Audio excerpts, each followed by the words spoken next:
Here. Here. Here. Telephonic meeting? None. The meeting has been properly posted and noticed. Public hearings? None. Presentation? None. Citizen comments? Lori Cabot? Can you please come up here? And then just please state your name and your address, please. By the microphone right there. Easier. Oh, you don't look too scared. My name's Lori Cabot. I live right across the street here in St. Francis. I have a couple unrelated subjects, so I'm going to cover the quick, easy compliments, if I may, because I have 2 minutes. Our flower tender, Robin, I call her Robin Flower. She's awesome. The boulevard right there is great. You guys see it every day. You know she's wonderful. I've recently dealt with Dave G. from engineering, respectful, productive. We don't always agree, but he's come to communicate great with me a lot. Today, police clerk, female, I don't know her name, very communicative, very helpful, very normal. I appreciate it a lot. Things I kind of need: stop sign at the end of my alley, Lipton, one house south. There's more kids there, 4 exactly, that always go back and forth. And there needs to be, in my opinion, a stop sign in the alley running east-west before the sidewalk, one house south of Lipton and Howard Avenue. If somebody can look at that and decide. My older person is Mr. Damon. I have lettered him as well. And in that same spot, the gully in the alley, the approach has been horrendous for like 3 years.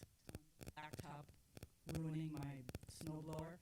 And I care, I help, but I don't want to keep replacing shear pins in the middle of a snow onslaught. If anybody can budget that in or care a little more, that would be awesome. So, but let's remember those asks were preceded by those compliments, please, because those are important too. Bike path, I'm an advocate. So you guys, today, when I figured out what the heck GIS is, you guys told me, what about Howard Avenue? That wasn't mentioned. I heard Packard Avenue and I heard KK, and I'm just choking because those are super busy, bicycles, etc. But what about Howard Avenue? It's nice and wide. I've talked about that before. My question to everyone would be, please educate me. Would the city get grants? Would we lose money? Could we throw in parking lanes? And I know that's a divisive issue because I don't want to look at a car in front of my house all the time either. However, if it slows down traffic and serves all these wonderful tourists and citizens, what about Howard Avenue? There is a bike path and parking right up near that Mexican restaurant, it's number 2, Botanas 2. So the city of Milwaukee has one, 12 steps away from our limit. So couldn't we just extend that to the beautiful lake? Let's see. The prairie. My questions would be, I had heard that we need a bunch of layers by cutting it every year. Is that eventually going to lead into anybody's mind, because there's whispers in the city, down the pike?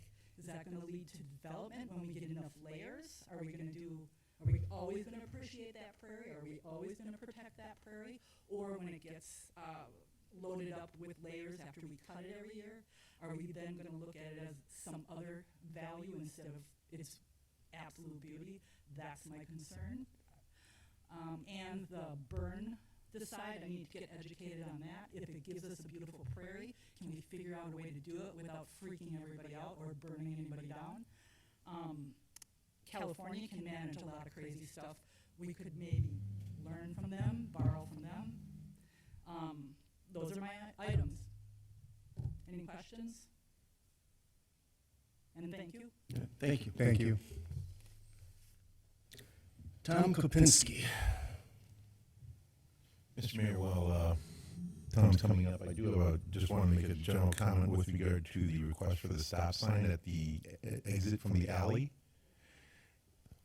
there is a mandatory requirement in section 346, 47 of the statutes that any vehicle exiting an alley onto a public street has to stop and yield before entering onto the street. So we wouldn't necessarily want to post a stop sign at one alley because it would tend to indicate to others potentially that they don't need to stop at other alleys when there is this universal requirement to stop.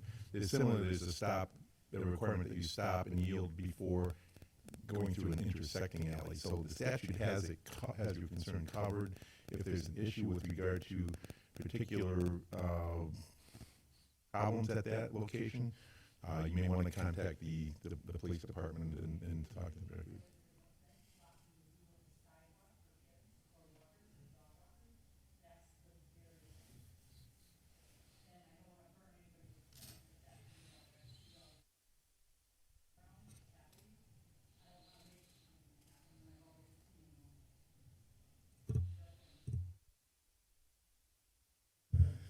All right, Tom? I'm Kipchinsky, 3945 South Kingen Avenue. Geez, stop signs get to be pretty popular around here. First of all, I'd like to thank Mark for the correspondence that we've had ongoing regarding certain areas for the stop sign. I see that they've been marking the location there on Van Beck at Kingen. I also had asked for the city to look at the intersection to make it a four-way stop at Tesh and Kingen, because we have that hill and they shoot up going southward and shoot down going northbound.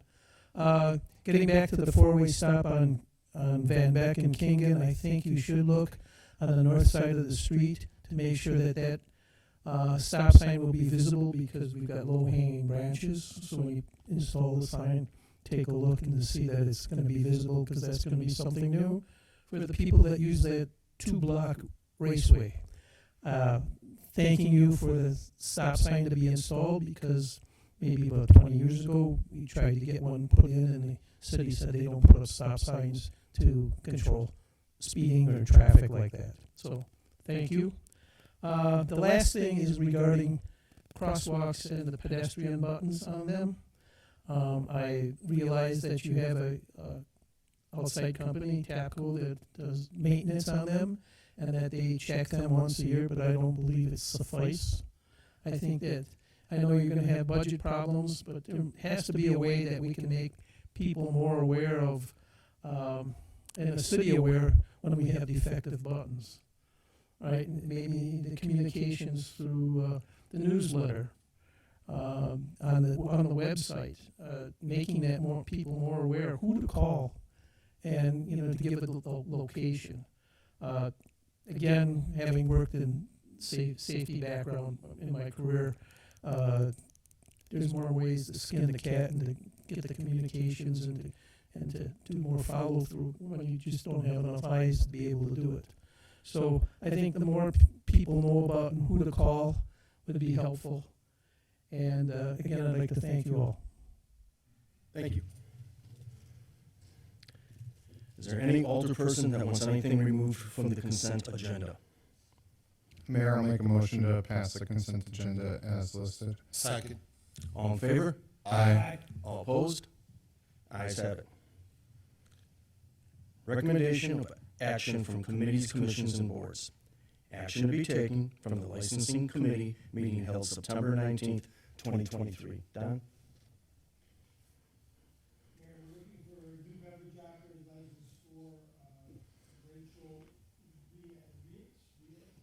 Second. All in favor? Aye. All opposed? Ayes have it.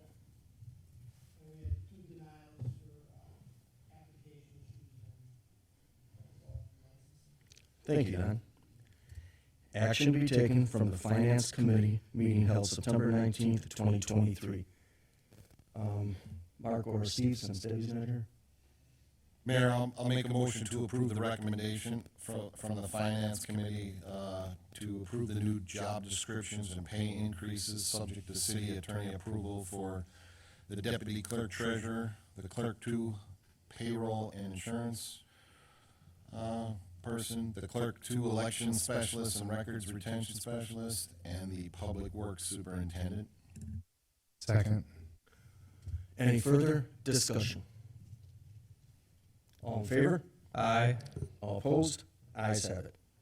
Mayor, I make a motion to approve the recommendation of the from the Finance Committee to enter into a scope of services with MSA for the bike pedestrian survey not to exceed $5,000. Second. Any further discussion? All in favor? Aye. All opposed? Ayes have it. And Mayor, I'll make a motion to approve the recommendation of the Finance Committee to post the Ford tractor model BL022 on the state surplus website. Second. All in favor? Aye. All opposed? Ayes have it. Mayor, that's it for the Finance Committee. Thank you, Steve. Action to be taken from the bargaining committee meeting, none. Action to be taken from Board of Public Works, none. Action to be taken from the Planning Commission, none. Resolutions and ordinances, none. Discussion items with possible action. Prescribed fire regiment on Nashing Trail. Mark? There's a letter in your packet from Eric Manganez. He's here tonight, requesting that the city do a controlled burn on the property, which is due north of the Civic Center here. So I don't know if everyone has had a chance to read it.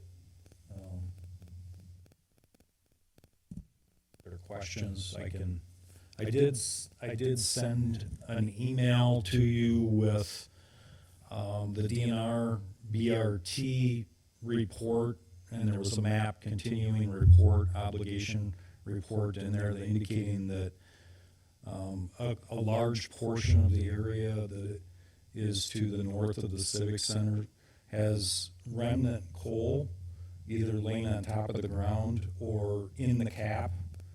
When the cap was placed, there could be remnant coal that's involved in the placement of that cap. I did send that information to the DNR, and I think I forwarded that email to you as well. They indicated that that they would not necessarily endorse nor deny that there could be possible coal, and they basically said it's up to the common council to make the determination. But I think after talking with the fire chief and talking with staff, our recommendation would be to not have a controlled burn because of the risk of a coal fire that may be difficult to put out once it would start. If I may add, Mark, as a respiratory therapist, I have concerns about burns. So you're concerned about building back there? Never going to happen. They are capped for a reason. There are chemicals under there. My concern with the burn is you get a burn, you get an out of control burn with the coal. You don't know what chemicals we're infecting our population with. There's a reason we're not developing that, not allowed to develop that. And I just think it's a risk in our community, not to mention we have a very well-developed new community adjacent to that. You get an out-of-control fire, you're going to wipe out potentially many lovely homes in that area. So I for those reasons, I'm not in favor. Yeah, I'll just mention Eric stopped by our Trestle Creek block party a few weeks ago. Actually talked with most of the neighbors about this controlled burn and the advantages of it and why we'd want to consider doing it. And a number of the neighbors, there were no voices of disapproval. It sounds wonderful to have the invasive species and all the kind of restoring that natural prairie land is great for local wildlife and things like that. That being said, we were unaware of the coal mixed into the cap of the soil and potentially having coal itself on the ground. I would I guess I would remain optimistic if there was a study that could be done with some sort of, you know, professional that could, you know, give us an overall saturation of coal in the cap and on the ground to get us a little bit better sense of what the you know, what the risk is. But you know, with knowing that there's a risk at all, and without knowing the, you know, the size of that risk, I think we need to at least wait until there's more information in order to proceed, because having that coal ash under there, obviously we knew that was there, just whether or not like the cap could burn would be a huge question of mine. Chief, I have a question for you. A controlled burn is controlled, I guess, and if the DNR is not really opposed to that, I guess my question is there a great threat there if we do burn? The DNR is not taking a side on this.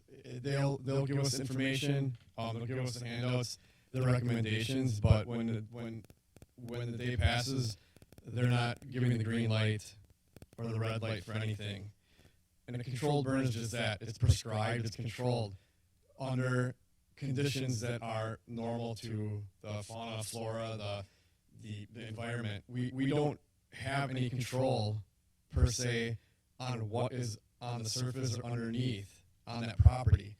So I'm not in favor of the controlled burn. I believe that the risks far outweigh the reward on that parcel of land.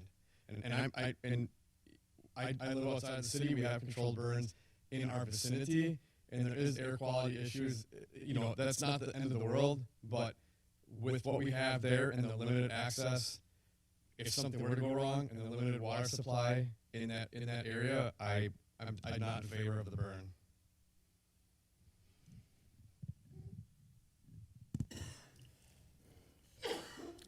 Can I get a motion to receive and put on file? Could we potentially think about, I don't know, even a year from now or so, trying to do a ground and you know, kind of cap study?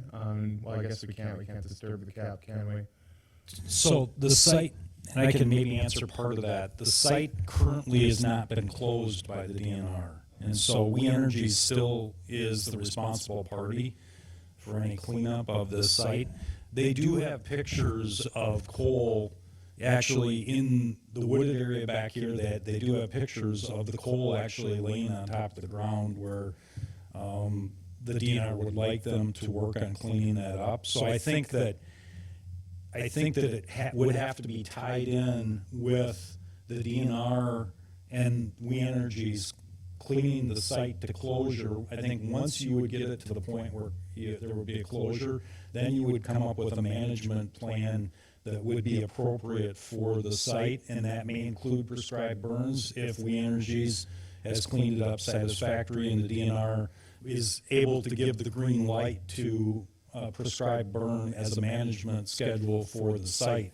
But I think all these things are tied together on the site because it is not a closed site. It remains an open site. Even though we own the property, the We Energies is the responsible party for the continued cleanup and maintenance of any contamination that's on this site. And have they done it, or is there any effort been made to clean that? Well, we met with them. We met with them about 5 years ago now, We Energies, and what they wanted to do is they wanted to come to a closure document where the city would be the responsible party, and we said no. You have to work with the DNR in order to get the necessary closure on the site. So I think that would be the first step, is be reaching out with We Energies on working on closure of the site before we. And then I think it would have to be part of the prescribed maintenance of the site by the DNR, so that the DNR would say yes, they would permit that type of activity. I mean, ultimately, the DNR in their email that I sent to the city council indicated that the city always is in control. We own the property, so ultimately, even if the DNR would say yes, we would permit a prescribed burn, it still would be up to the common council in order, and the fire chief in order to make that determination, because it's a policy decision. We're a community that wants to be on Channel 4 when it comes to having one of the best national nights out. We're a community that prides itself being on the news for having individual first aid kits for active shooter in all of our classrooms. I don't want to be a community on CNN because we have some variables or some unknowns, and I do not want to be on the news for a prescribed burn gone wrong. Like I said before, they work great. They're an excellent source of renewal for the environment. But we're within confined a tighter space, new houses, lightweight truss, lightweight built houses, lightweight framed houses, variables in the ground. And what we know about with the coal and the flash is only what is documented. Only what is documented. So there, to say that this would be a controlled, we don't have control over a lot of the stuff that is on the surface or subterranean. So I'm going to say it again, the risk outweighs the reward.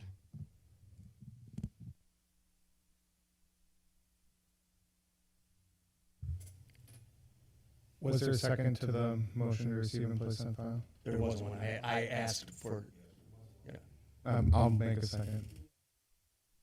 we need a motion. I asked for a motion. I will make that motion. I'll second.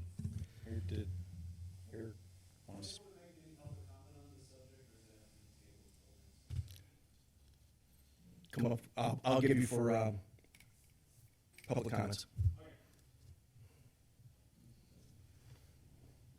Thank you, everyone, for your time. My name is Eric Mangus. I live just south of St. Francis, Navd Ave, technically in Bayview, or the greater Milwaukee area. I came across the Washington Trail roughly 3 months ago, I suppose, from hearing about from neighbors, beautiful area. Well, anyway, I've been involved with prescribed fires for about 4 years. In terms of prescribed fire, controlled fire, yes, there's always risk when it comes to dealing with nature. I'm not going to pretend that we know everything when it comes to what's below the ground. Some of my correspondence with the DNR and other groups involved is quite promising in terms of the 1 to 2 foot clay cap is what they cite.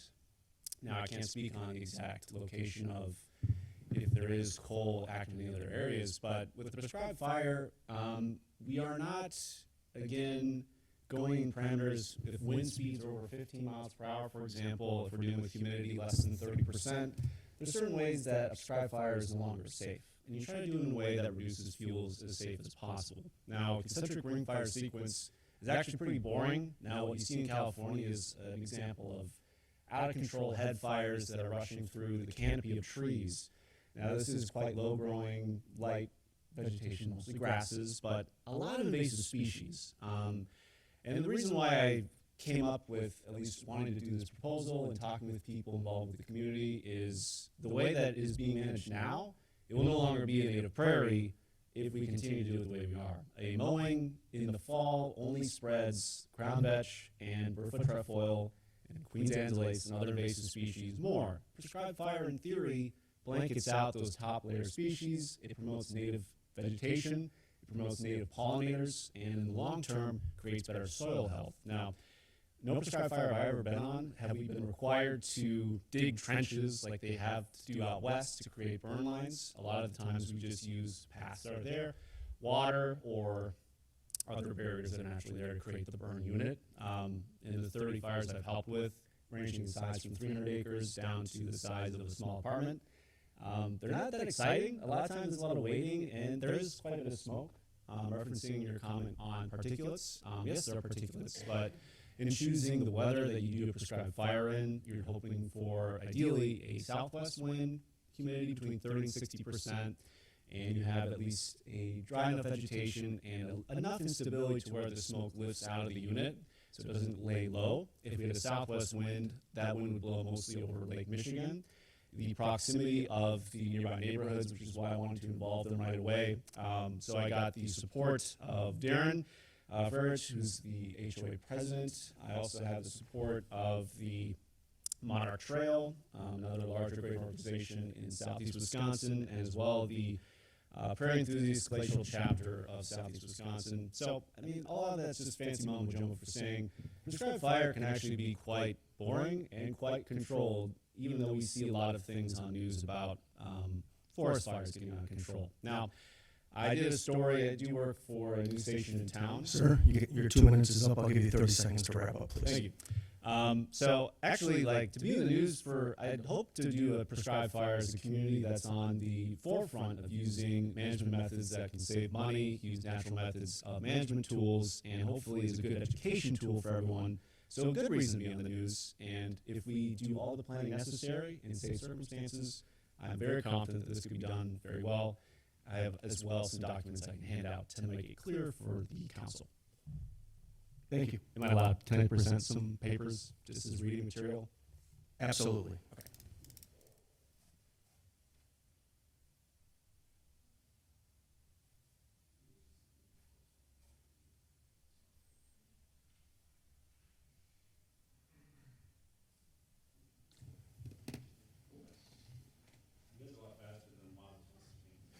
Okay.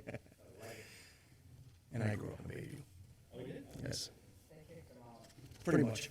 Well, the judge said prison or military, so I think I made the right choice. You can leave it with the clerk and we can distribute it to everybody via email. Yeah, we'll just send it to everybody via email. Yeah, and I think, Thank you. yeah, thank you. And I think, you know, this is something that under the right circumstances, at least the neighbors, you know, at Trestle Creek, you know, we would want, you know, we certainly don't want invasive species to take over. I think hearing the news about the loose coal, you know, you could have great conditions, you know, during the fire, it could be out cold, but then you have that smoldering coal underneath that the wind picks up an hour later, and you're back to, you know, you're back to a raging fire. And you know, I think we really need to understand more about the ground there. And I'd like to, you know, figure out how to continue that conversation. But I don't think this is something that can happen in the short term. Any further discussion? Moving on. Discussion items with possible action. Mayor, do we need to vote on the receiving and placing on file? I thought we did. I apologize. All in favor? Aye. Aye. All opposed? Ayes have it. Moving on. The MS4 permit and MS4 fact sheet. Bill?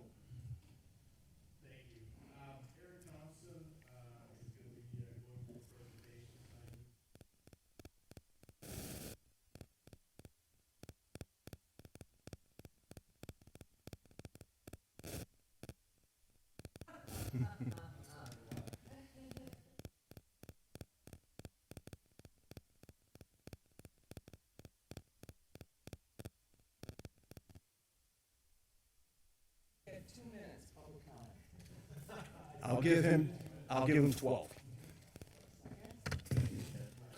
Yes.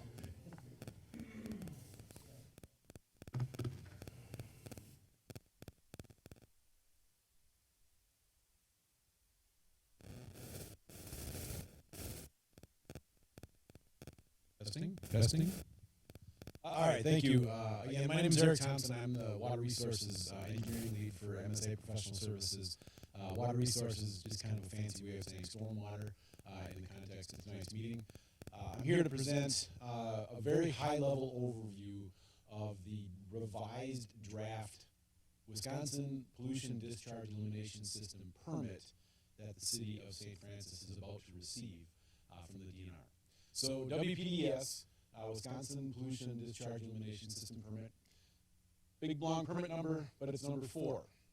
The reason it's number 4 is the city's actually been under a permit since 2000. Oops, I can't touch that. Been under it since 2000. That stems from federal regulations that came out in the early 90s called the National Pollution Discharge Elimination System. That early 90s permit targeted large communities, 100,000 in population and greater, so your neighbor here, City of Madison, Green Bay here in the state. In the early 2000s, or actually the late 90s, very, very early 2000s, they came out with phase 2 of those rules, which targeted smaller communities, populations greater than 10,000, or populations within a census urbanized area, which pulled St. Francis into those same regulations. So the DNR is tasked by the EPA with regulating the national system, Wisconsin they call it, the Wisconsin pollution discharge regulations. So again, you've been permitted since 2000, even though that's 20 some odd years and these permits last only 5 years, 4 times 5 is 20, it's 2023. There was some overlap there where permits expired and weren't renewed, and it's not anything that has to do with the city, rather it has to do with the state just not getting things done kind of on time. This current permit will take effect on October 1st, 2023, and it will last for 5 years after that. Now we can push the button. There we go. So what is this all about? The permit covers the city's operation of your, I'm going to throw acronyms at you. I'm going to try to make it as painless as possible, but I just simply can't do it without them. You operate a municipal separate storm sewer system, abbreviated MS4. So you are charged with operating that in a way that limits the amount of pollutants that are discharged to waters of the state or waters of the U.S. in the case of Lake Michigan.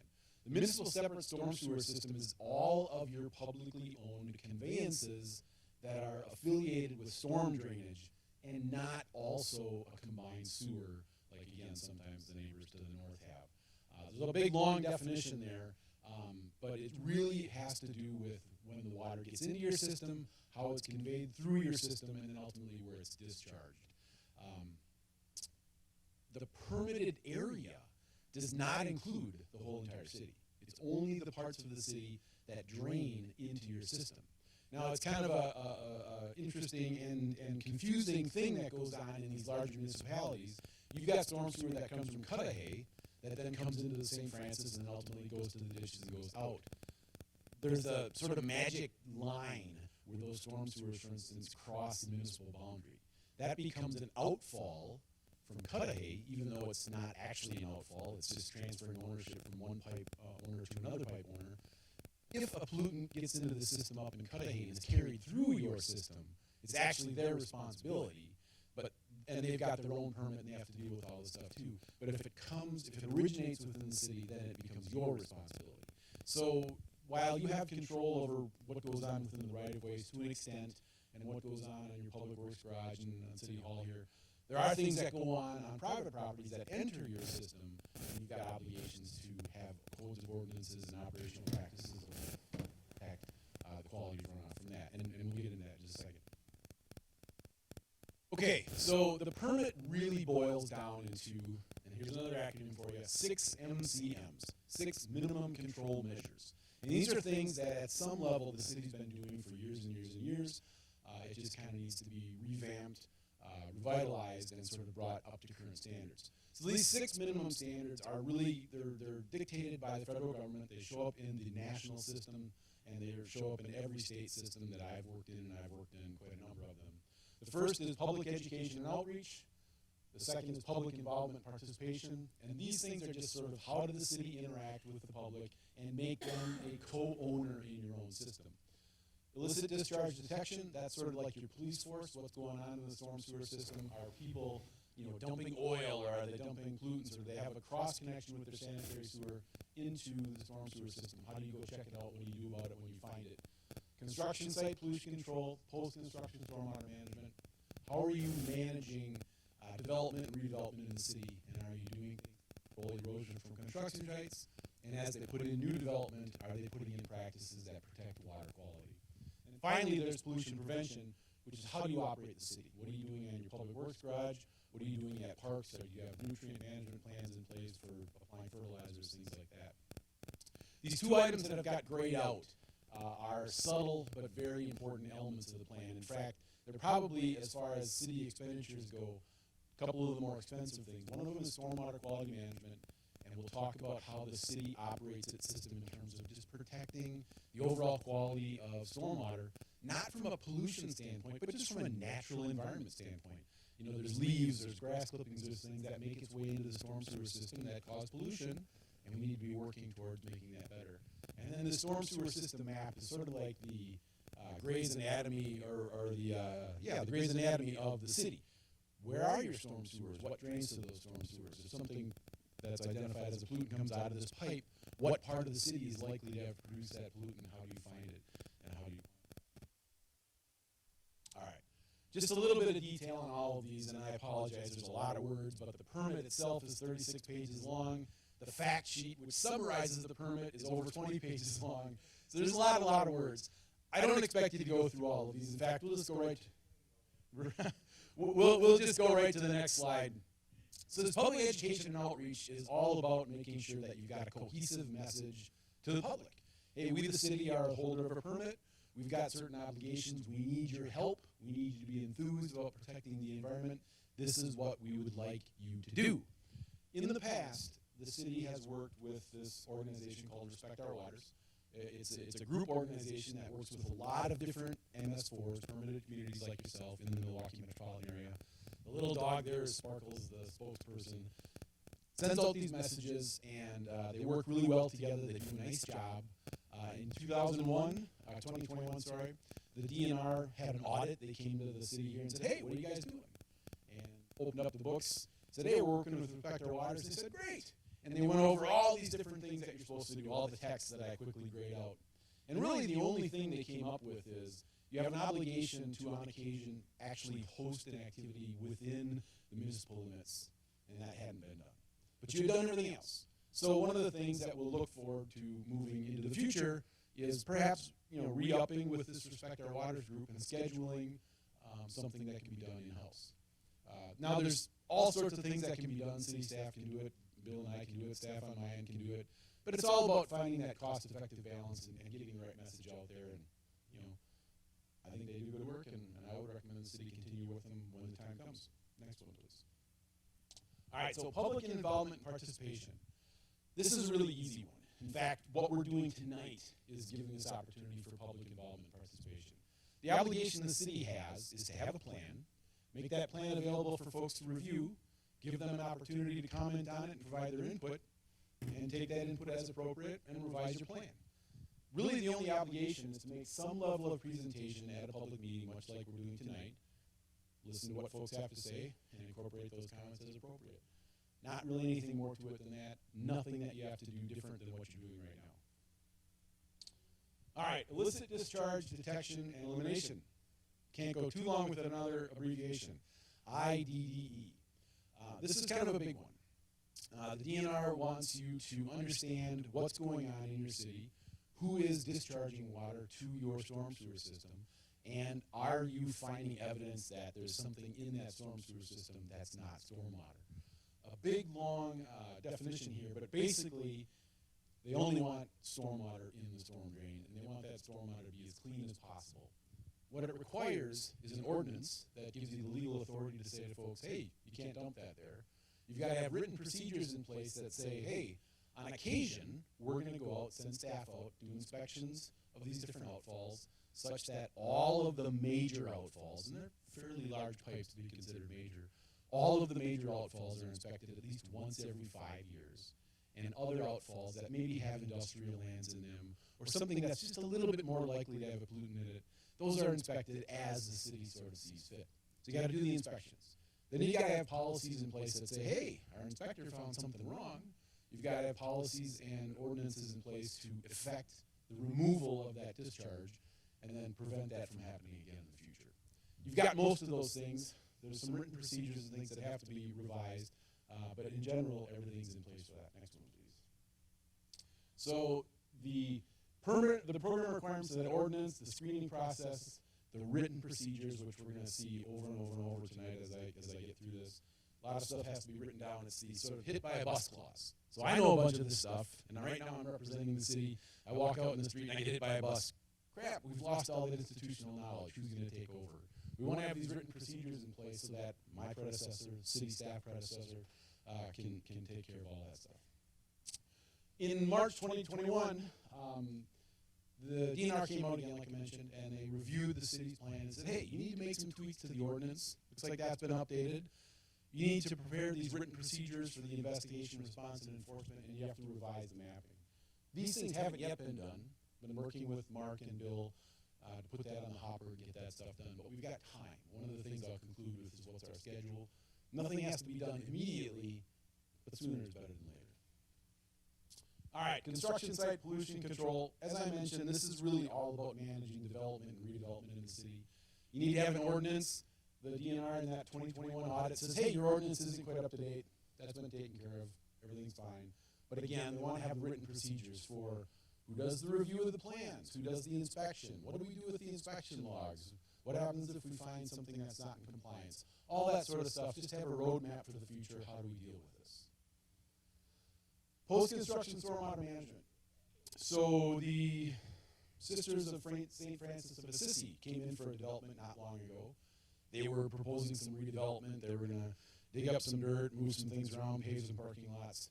Because of the nature of that project, they had to put in what's called a post-construction stormwater management system. So they've got some devices, in most of the cases underground, that collect the stormwater, hold it for a little while, filter out some of the pollutants, and then discharge cleaner stormwater into the lake. And that post-construction stormwater management plan is dictated by your ordinance that says it has to do X, Y, and Z to protect the quality, the rate, and the volume of the water so that we're not adding to the problem. I think everybody probably knows if you take a native forest and you pave it, you're going to get more runoff, you're going to have less quality of runoff. These types of post-construction ordinances are intended to minimize that impact. Again, March 2021, DNR said, hey, your ordinance isn't quite up to date. That was all brought up to speed. They want to know where you've got long-term maintenance agreements. That's what LTMA means. Where you've got long-term maintenance agreements in place for all these private properties that have their own plans, their own B&Bs. They want you to survey them, were they built correctly? And again, they want to have these written procedures for who does the review, who does the inspections, what happens if you find the thing wasn't built right or it's not being maintained, how do you deal with all that? All right, pollution prevention, this is the last of the 6 minimum control measures before I kind of get into those 2 italic special ones. But again, this is how do you operate the city? One of the things that's really big right now is winter road management plans. What are we doing with salt? What are we doing with sand? Can we minimize it and still maintain safety? That's one of the things that the DNR is really big on. They're going to be looking at with your public works group. Are your trucks calibrated in terms of the amount of salt that they discharge on the street during winter de-icing processes? Nutrient management plans for how you handle public parks, things like that. Street sweeping and catch basin cleaning. So a lot of times, the street sweepers out there, it's helping with aesthetics, it's helping with safety. You don't have all that grit on the road. Cars can stop safer. But there's also a really significant water quality benefit for getting all of that sediment off of the road. Is there a way that you can optimize that so you have all of your goals, but you're getting the best water quality treatment that you can? That's one of the things that the DNR is going to want to see. Same thing with management of leaves and grass clippings. It's been pretty well proven. USGS has been doing some studies in the city of Madison on controlled neighborhoods, how much pollutant loading is coming from the fall leaf drop, how much is coming from the spring bud drop. It's a big, big thing. It's a lot of phosphorus in particular, which is a big pollutant of concern. They're going to want to see what can we do in the city to optimize leaf management, grass clipping management, get those nutrients out of the street, out of the storm sewer collection area. Stormwater pollution prevention planning. This image down below is the city's public works garage. What can we do for managing the stormwater that comes off of that site better? There's a lot of materials that are collected there, street sweepings for one, that if they're not properly managed can be a real source of pollution just because of how they're consolidated in one spot. How can we manage the operations of the public works garage to limit that stuff? And then staff education and training. This has got to be something that's kind of routine, done year to year to year to make sure that as folks come and go, as technologies sort of come to the light, are we making best use of them? The 2021 audit found a number of issues with Public Works Garage, and Bill and Mark and other staff are working on getting that addressed. They wanted some inspection and reporting for existing, sorry, another acronym for you, BMPs, best management practices, ponds, infiltration facilities, swales, and things like that. They wanted those to be inspected once a year. They want to have some sort of recording of what condition are they in, what needs to be done, who's going to take care of fixing them as they need to be fixed. They want you to look at additional potentially augmented street sweeping and catch basin cleaning to get that little bit better water quality treatment that I mentioned. Look at your system, how are you doing it, can you optimize it? And then again, they want those written procedures. They want to have something in place so that there's a document that says, here's our roadmap for how we do this, so when you've got staff turnover and things like that. All right, so now we're going to get into these kind of, we're almost done. We're going to get into these little bit more special categories, the stormwater management planning and the storm sewer system map. Good. All right. So again, we got a lot of dates here, a lot of numbers, and I'm going to go through this because this is a lot of really where communities that are similar to St. Francis start having to look at, okay, we've got to change what we're doing, we've got to budget for significant expenses. This is where this all comes from. I'm going to spend a little bit more time on this slide than I have on some of the others because this is, I think, really fundamental to like that yardstick. How are we doing as a community? So in 2000, again, city was covered by its first MS4 permit, Municipal Separate Storm Sewer System permit. In 2002, the state passed Administrative Code NR 151. NR 151 said, great, you're doing all this stuff, these 6 minimum control measures, they're all very qualitative. We're doing these things because we know they're good. Well, how good are they? Are we really making a difference? And they wanted to have something on the books that was quantitative. And they said, all right, it's 2002. By 2008, we want all of the communities that are regulated to have done certain structural improvements so that we're getting measurable improvements in water quality. So the way they measured it is by total suspended solids, or TSS. They wanted to see a reduction of 20% relative to doing nothing. So if you built up St. Francis from scratch, but you didn't put in any street sweeping, you didn't put in any catch basins, you didn't put in any detention ponds, that would be your benchmark. But then you go and you sprinkle in all these different management practices. Those management practices collectively were supposed to get 20% reduction in solids by 2008 and 40% by 2013. Those are difficult targets to get, especially in an area that's effectively been fully developed for years and years and years. It's difficult to shoehorn these things in there. But you did it. You did it fine. 2011, when we had a new administration in the state, they sort of pulled out that 40% standard. It's still on the books, but the target to get there is infinity. So really, it's not there. So the target was to get to 20%. The issue, though, came up in 2018. The Milwaukee River and the Kinnickinnick River were studied because they were identified as being impaired. There's a requirement by the federal government when you've got an impaired water body, you've got to do a study, another acronym for you, total maximum daily load, to figure out how much pollutant of whatever it is that's impacting that water can be absorbed by the water on any given day. That brought up different standards. St. Francis, a little tiny bit of it, just this teeny tiny little corner, this little bit right here, drains into the Kinnickinnick River. Everything else drains more or less directly to Lake Michigan.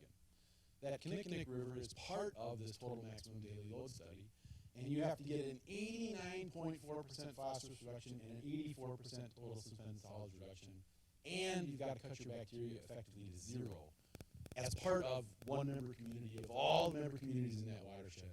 That's what needs to be done to bring the Kinnickinnick River back to what the DNR has identified as its designated use. You know, is it safe to be in there? Is it good for the birds and bunnies and fish to live in? All of that sort of stuff. Exceptionally high standards. If a new development came to town, the standard they'd have to achieve would be 80% total suspended solids reduction. You've got to do more than that as a retrofit. It's a big issue. In 2019, the city worked with a different consultant, studied the whole entire city, found that the large part, the big chunk that drains to Lake Michigan, gets something on the order of 24% total suspended solids reduction. Big check mark. You're in compliance with the NR 151 standard for the large portion of the city. This little guy down here, not quite so good. Only about 16.5% total phosphorus reduction and only about 23% total suspended solids reduction. And again, you got to get up to 89.4 and 84.0. So you got more stuff to do there. Yes, sir.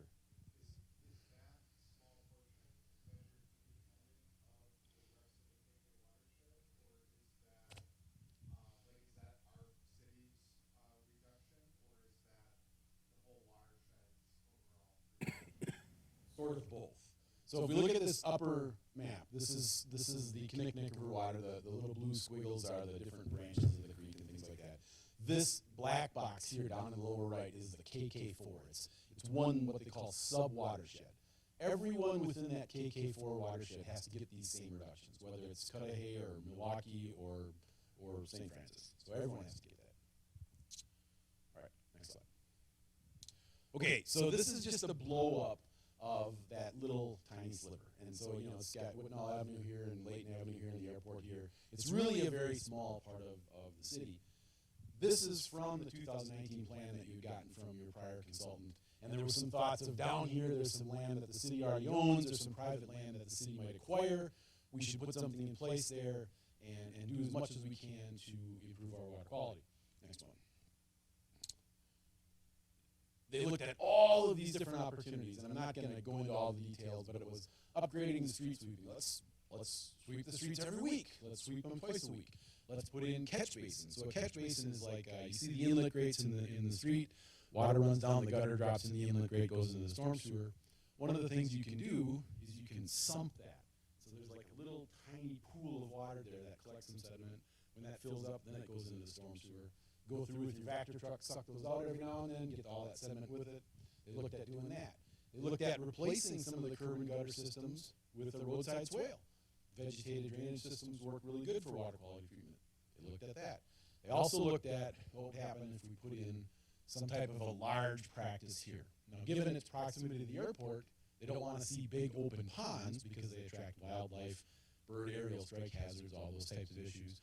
They looked at something that would look like a dry pond, but maybe would have some augmented soils so it would soak in water better than maybe the native clayey type soils we've got here. Next one. They were not cheap. Anywhere between about $900,000 to multiple millions of dollars. So this is one of the things that the city's going to have to do. You're going to have to come up with some planning, probably revisit this study a little bit, sharpen the pencil, figure out what can really be done, how much benefit can we get, and of course, how much is it going to cost, and can the city afford it, and how long does it have to be budgeted for? But not small numbers by any stretch. All right, so that brings me to my last grouping here, which is the storm sewer system map. I heard someone say GIS earlier, working with Bill on some other GIS things. Next slide, please. This is a map of the city's storm sewer system as it exists today. Not to be too terribly blunt, but the quality of this data, the presentation of this data is probably about 20 years behind the times in terms of its accuracy, its precision, and all the information that's in there. One of the things that we're working with is augmenting this, making it better. Next slide. This may be a little bit difficult to absorb from distance, but you've got copies of these slides. These darker black lines are the way the system is mapped in the city's existing GIS system.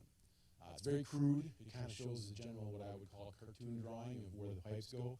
If you look past it, you'll see there's some very thin blue lines.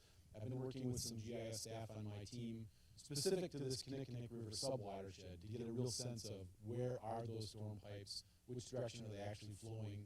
Some of the critical things we've seen is, like for instance, this pipe was thought to just discharge and it went nowhere, but there's actually a connection that comes through here. Ultimately, it discharges to the ditch that goes along the northeast corner of the airport. It's kind of important to know where these things are because, A, you can't run your illicit discharge program without knowing where the outfalls are, where the pipes are that are major versus those that are minor, and then watersheds that drain to them. But B, when you're doing this planning, you really need to know what's draining where, because if you're going to put a large practice here, as was proposed in the prior plan, you need to make sure the water actually gets to it. And this stuff all wants to turn the corner and go to the airport as opposed to coming down here where that pond is. The other thing is, I mentioned very briefly, I kind of blew over it actually, in the Kinnickinnick River watershed, we've got to look at sediment and phosphorus, which are kind of traditional stormwater pollutants, but we've also got to look at bacteria. Bacteria comes from cross connections from sanitary lines, some odd things like if you've got veterinary clinics or things like that, but mostly it's from just things connected to the storm sewer that shouldn't be there. And one of the things that we're going to be doing, Bill and I, working with Mark and with city staff, is getting a proposal out to you to survey all these pipes so we have a really good 100% confidence of where they drain, doing a neighborhood survey of what are the types of land uses in this area, are there potential bacterial sources, and then possibly also televising them all to make sure that there's not cross connections to the sanitary sewer. The idea being, if we can do this study and identify that there are no illicit connections that convey bacteria to the system, then we can get that checked off. Big check mark, bacteria is satisfied, the city doesn't have to worry about that.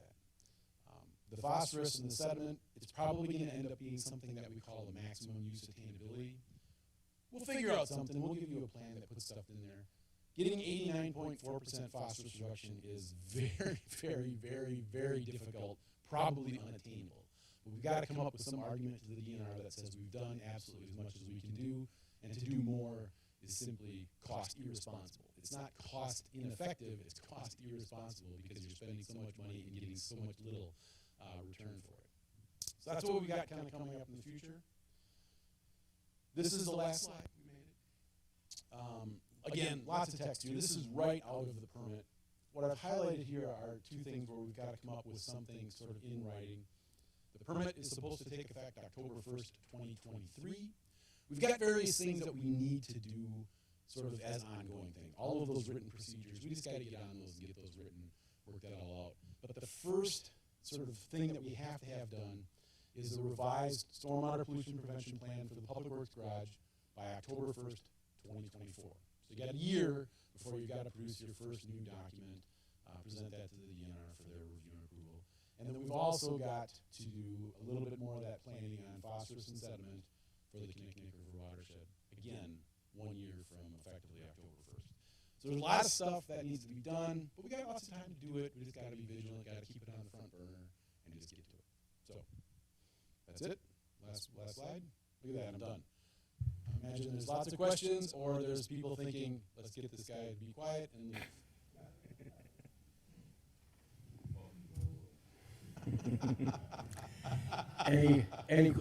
Any other person got any questions? I'll just say thanks for laying this out in such an accessible way. It sounds like we've got some work to do in terms of getting the permit together and updating some of the procedures and documents along the way, potentially some legislative efforts as well there. But it's good to know kind of what this process looks like. And I look forward to output from you guys as things come up. Thank you.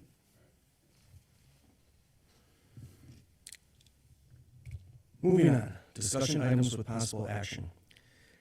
St. Francis Civic Association, 4th of July. Ann?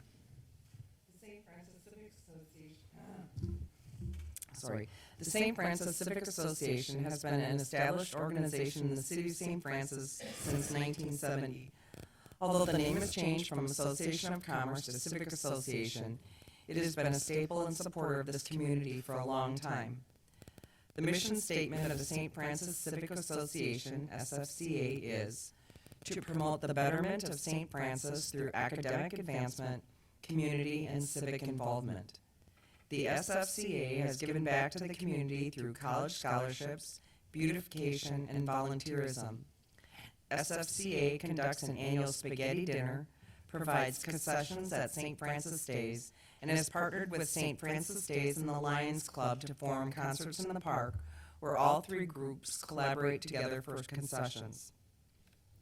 Everything SFCA does reflects back on our mission statement of community and civic involvement. It is with this in mind that the SFCA is approaching you and the City Council, asking to be the lead organization in taking over the city's 4th of July celebration. The Board of Directors has voted to pursue this request to the city and know that SFCA can provide an event that will reflect on celebrating America's independence and the families of St. Francis. We respectfully ask for your support in taking over the 4th of July festivities. The SFCA would ask the city still contribute to the fireworks as well as assistance from the Highway Department, Police Department, and Fire Department. Thank you in advance for your consideration. The SFCA Board of Directors is looking forward to making this another spectacular event in the city of St. Francis.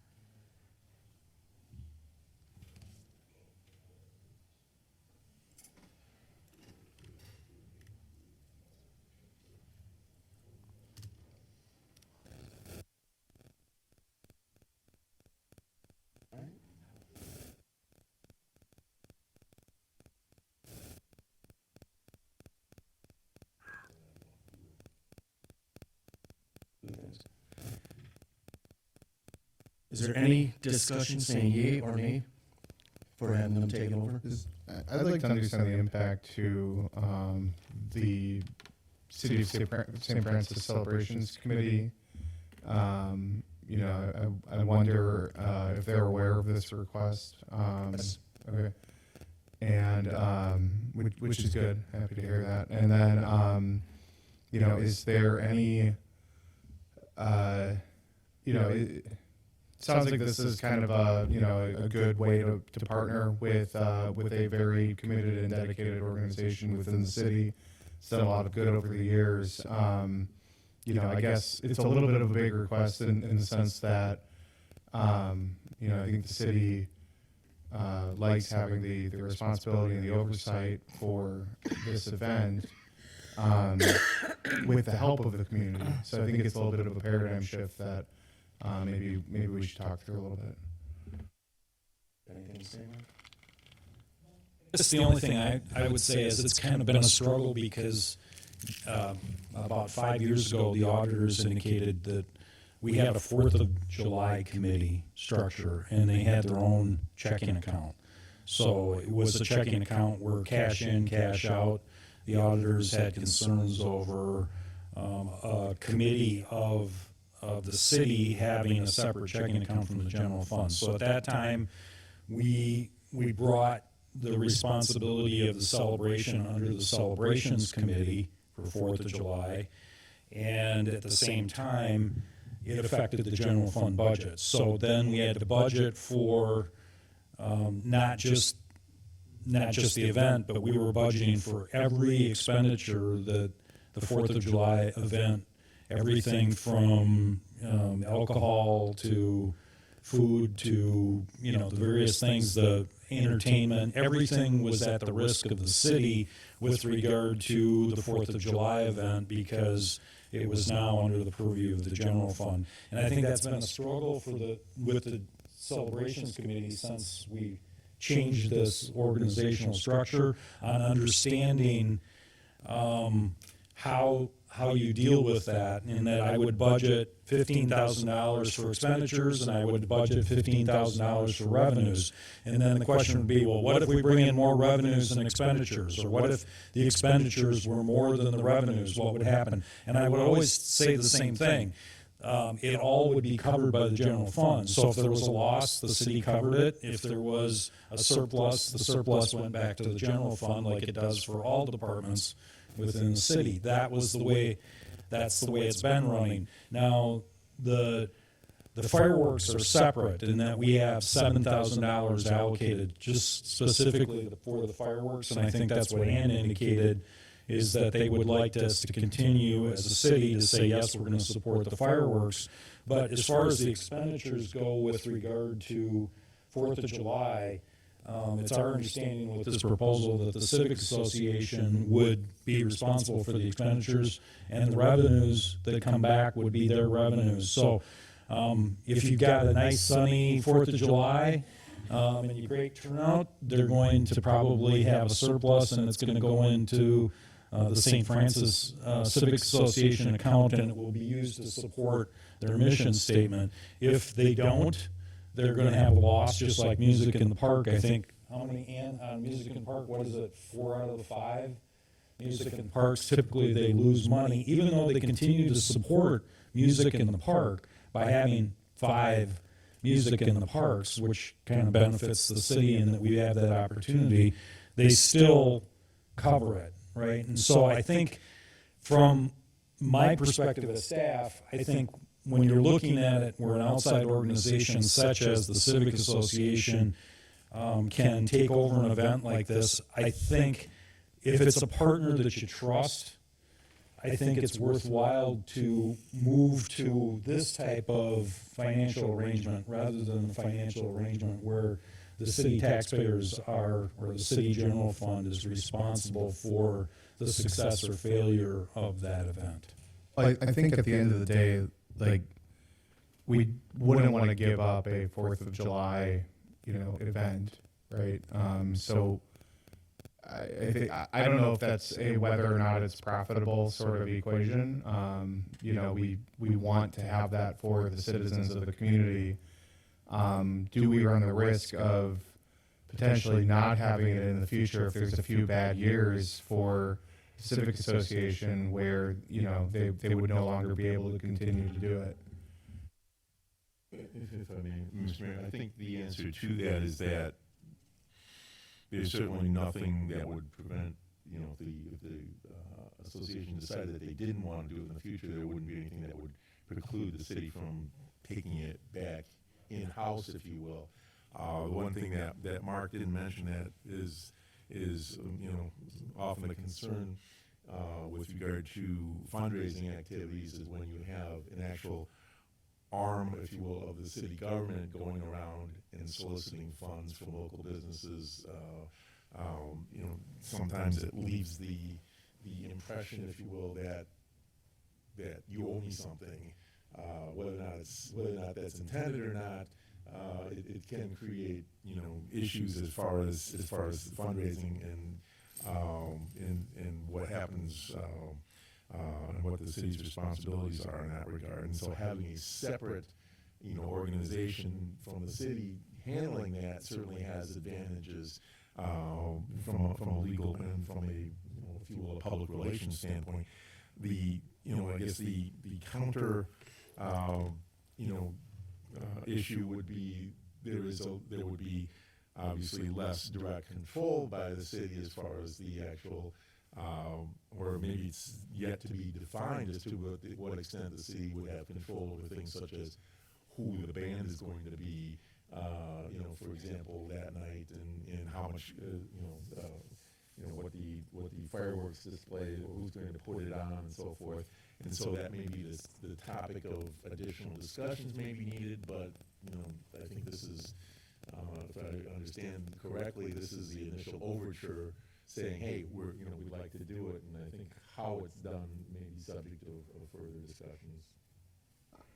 How does this affect St. Francis Days and Christmas Parade and some of the other events that go on in the city that, to my understanding, are at least partially like involved with the celebrations committee?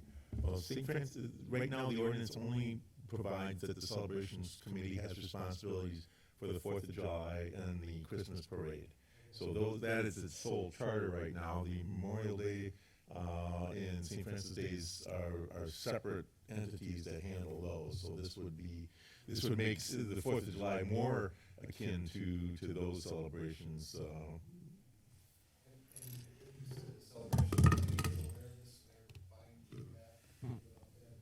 I can tell you that they have been told about it.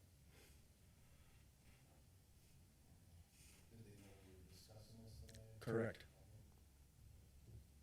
The only concern, or not concern, but it's obviously up to the body here, is the police department has the largest overtime budget in the city, obviously, and the city, when it's run under a city event, will provide the city with whatever it needs at any cost to protect the citizens.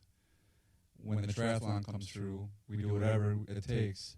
However, the triathlon then reimburses the police department, therefore reimbursing the city for the officers on every corner. Will this affect that? And if so, does the body have an understanding that our overtime budget will likely go up and there will be no reimbursement? And I don't think it would be any different than St. Francis Days.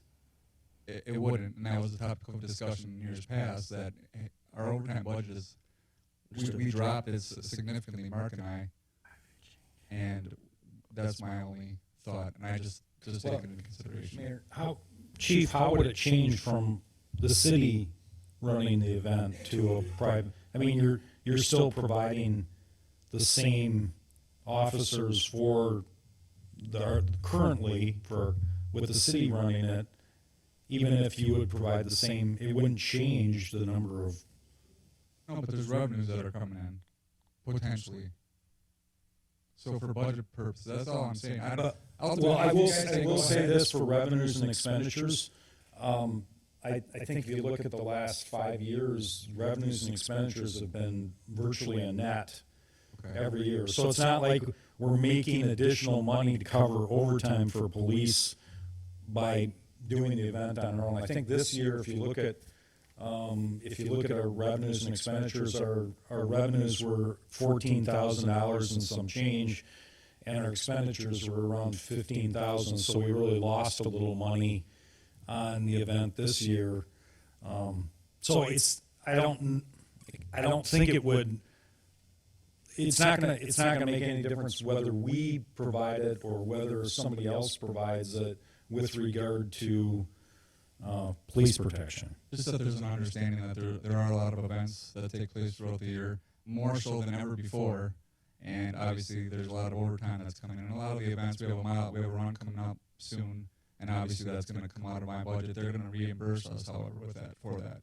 So just so that there is an understanding that our overtime budget, we set a budget, and there has to be some flexibility there because we're going to provide the city, no matter what it is or who it is, whatever they need, whoever runs it, the protection they need for that event. So again, I just want that understanding that it's out there. I just want to lay it on the table. That's my only concern. Yeah, if I may, thank you, Mr. Mayor. There is a just to close that particular loop. There is a requirement in Chapter 329 concerning parades and runs through the city that generally requires a permit, but there are specifically enumerated exceptions to that requirement. The first one being the 4th of July parade, St. Francis Day parade, homecoming parade, and funeral processions. There is a caveat that the common council reserves the right to approve for the parades the parade date, route, and the parade chairman. So they wouldn't.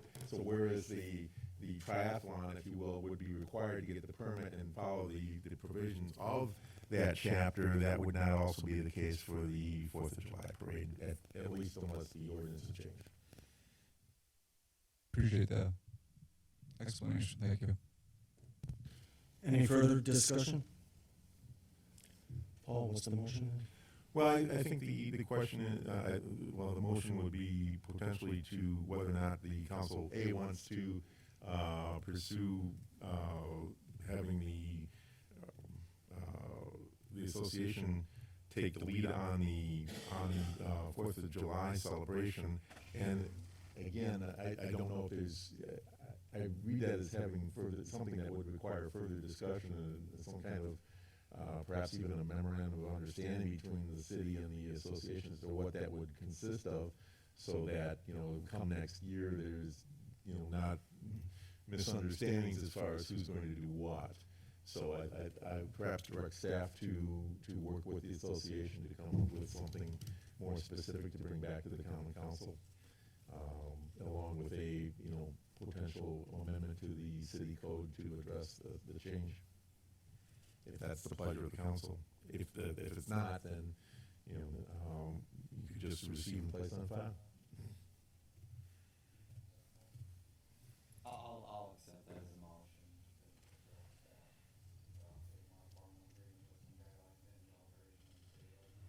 Yeah, I think the only thing I might want to add to that would be to, write a letter or an email to all the members of the celebrations committee, just with what we've discussed tonight, so that everything's above the board by the time we come back to actually discuss this. If they want to be here to discuss it with us, I'd love to hear from them about it, but I think that there might be a little, it sounds like there might just be a little confusion as to,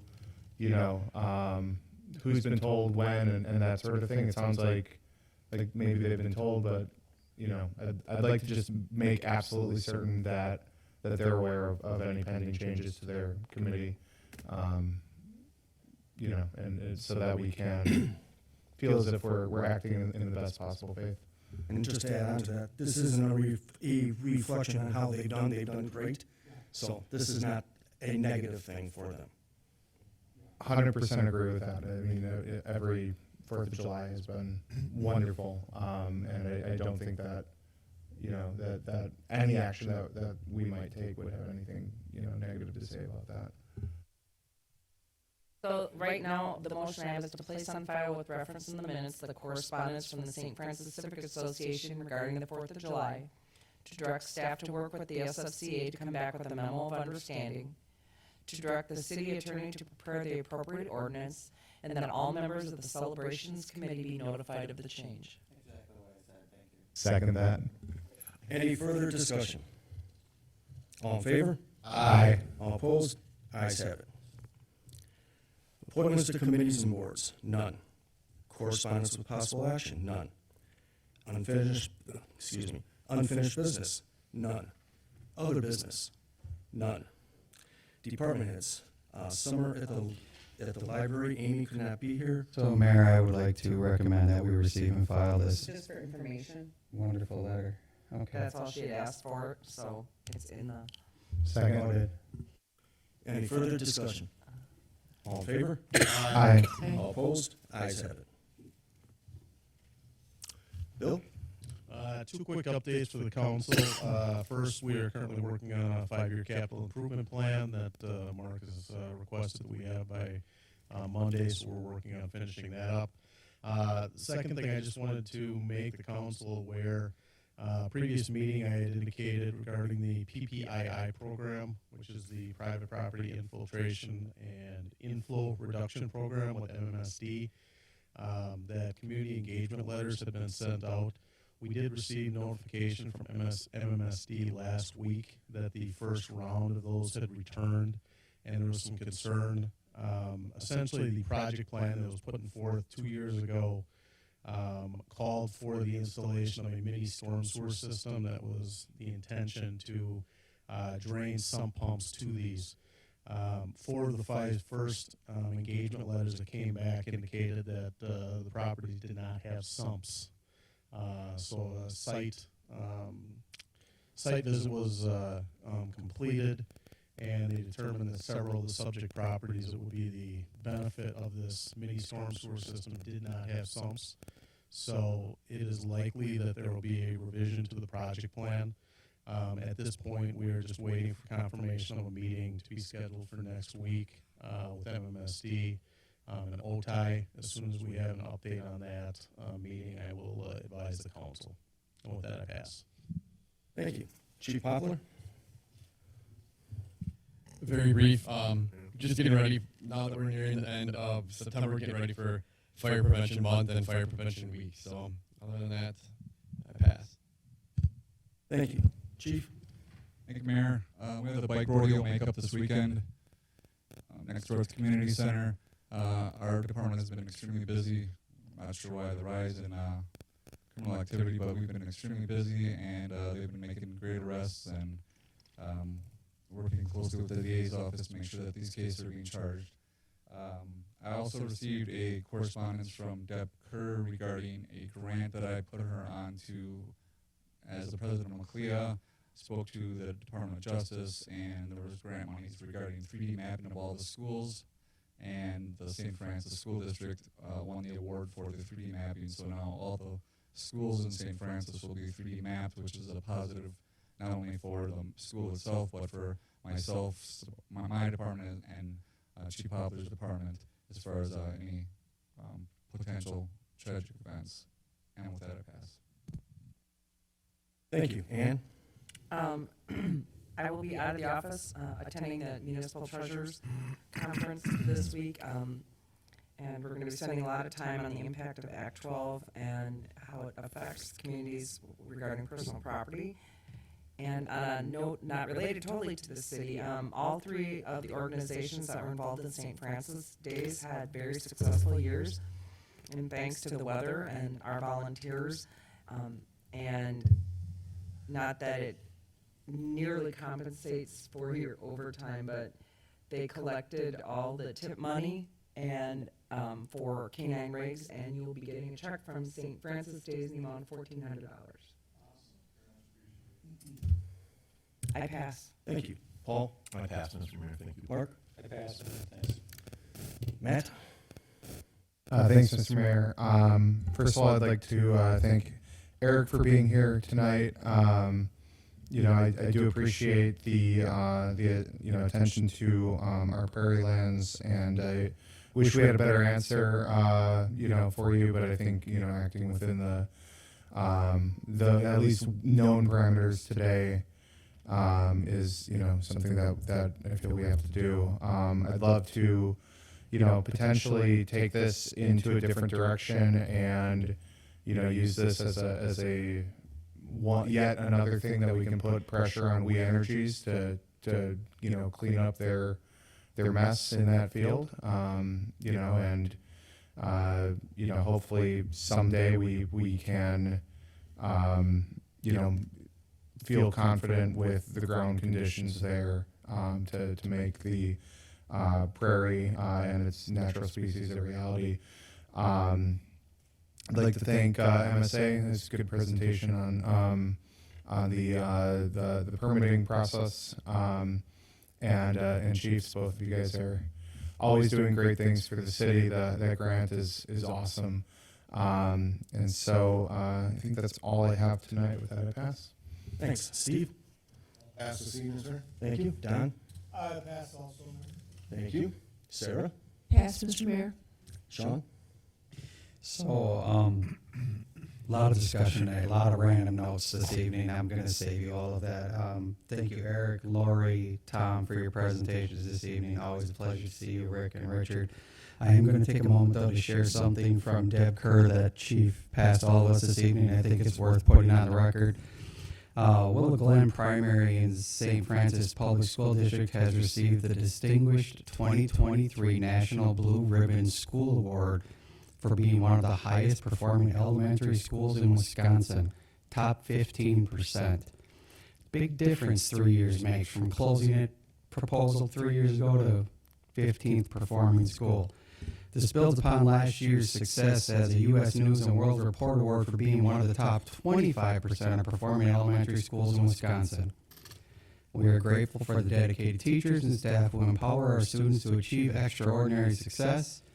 Congratulations to the students, families, staff, leadership, and school board for their unconditional support and vision for a future-driven school district. We are one Mariner Nation. Mariners rise. Congrats. And I wanted to get that on the record. I think it's outstanding the achievements they are making in our school district. And with that, I'll pass. Thank you. You stole my thunder. Eric, not being a St. Francis citizen, I'm very impressed of your interest in our city. Thank you.